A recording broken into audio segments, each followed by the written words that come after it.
নমস্কার, সকলকে স্বাগত জানাই আমার চ্যানেলে। আজ আমি রান্না করব এই যে পাবদা মাছ আর চিংড়ি মাছ।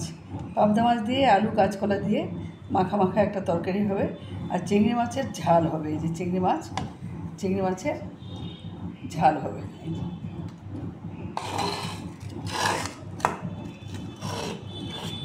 এই যে চিংড়ি মাছ,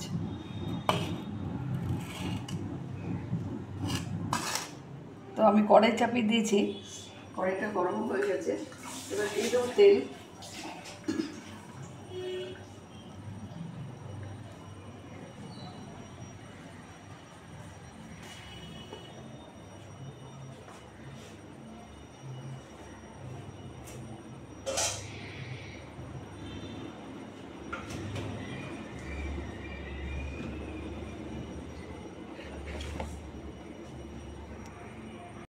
নমস্কার, সকলকে স্বাগত জানাই আমার চ্যানেলে।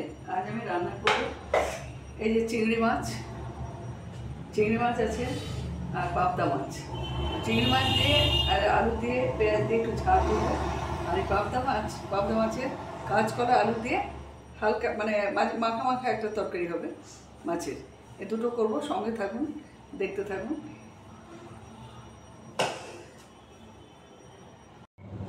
তেলটা আমার গরম হয়ে গেছে।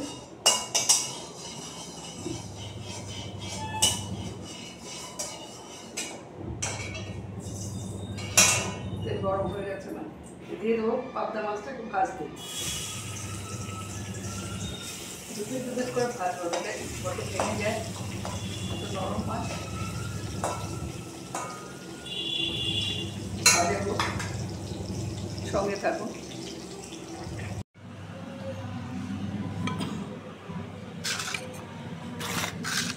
এই যে আজকে কলা পাতায় হবে না, আজকে আলু পেঁয়াজ আর চিংড়ি মাছ দিয়ে এটাকে একটা পাতুরি করবো, কড়াইতেই করবো, কিন্তু আমি ভালো করে মেখে এটা ম্যারিনেট করে রাখবো এখন থেকে।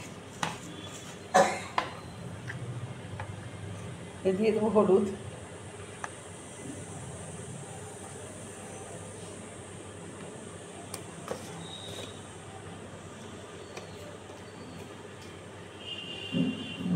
লবণ আর লঙ্কার গুঁড়ো আমি দিয়ে দিয়েছি।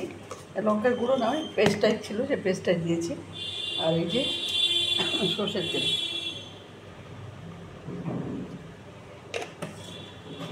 দিয়ে আমি একদম ভালো করে মেখে রেখে দেবো।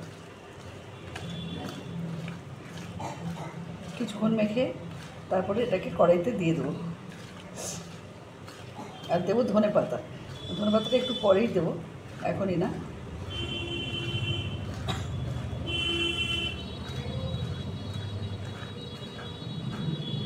এই যে আমি মেখে রাখলাম, এটা এবার থাকুক কিছুক্ষণ ম্যারিনেট করা, তারপরে বসাবো। আধা ঘন্টা থাকুক, আমার তরকারি হয়ে যাবে, তারপরে এটাকে বসাবো।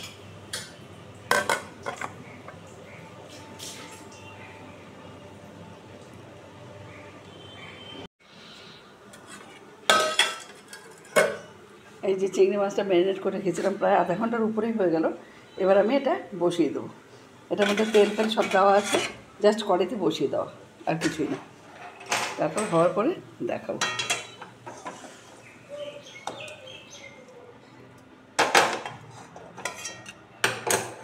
এই যে কড়াইতে ঢেলে দিচ্ছি,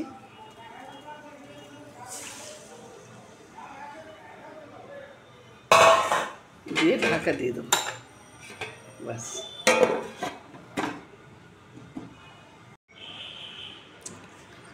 এই যে পাবদা মাছের ঝোল আর এই যে চিংড়ি মাছের পাতুরি, দুটোই শেয়ার করলাম আপনাদের সাথে। যদি ভালো লাগে একটা লাইক, শেয়ার, কমেন্ট করে আমার পাশে থাকবেন। আর যদি নতুন বন্ধু হন, প্লিজ একটা সাবস্ক্রাইব করবেন। রাখছি, ধন্যবাদ, দেখা হচ্ছে পরের ভিডিওতে।